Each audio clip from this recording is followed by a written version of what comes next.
შრომის ინსპექციის სამსახურში ჩემი სამუშაო პრაქტიკიდან გამომდინარე დამიგროვდა არაერთი საინტერესო საქმე ბოლო პერიოდში განხორციელებული ინსპექტირებებიდან.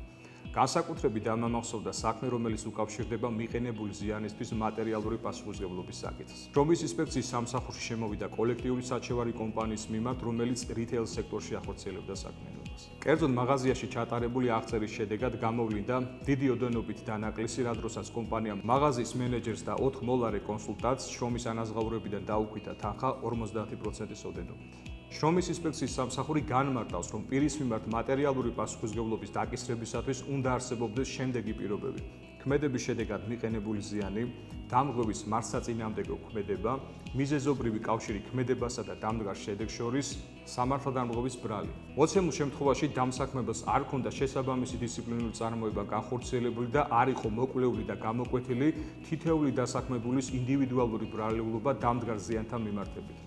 სწორედ კომპანიას მტკიცების ტვირთის უპირატესობიდან გამომდინარე მართებდა სათანადო მტკიცებულებები დაედასტურებინა დასაქმებულების მიერ მასზე ინდივიდუალური შრომით ხელშეკრულებით დაკისრებული ვალდებულების დარღვევის ფაქტი, რაც დამსაქმებელმა ვერ ზიდა და დისციპლინური პასუხისმგებლობის საფუძვლად მიიჩნია მარტივად კომპანიაში ჩატარებული აღწერის შედეგები. კომპანიას დაევალა დასაქმებულებისთვის დაუსაბუთებლად დაკვითული თანხის ანაზღაურება და მისი დაყოვნებისათვის გათვალისწინებული კანონისმიერი პირგასამტეხლოს 0.07%-ის გადახდა.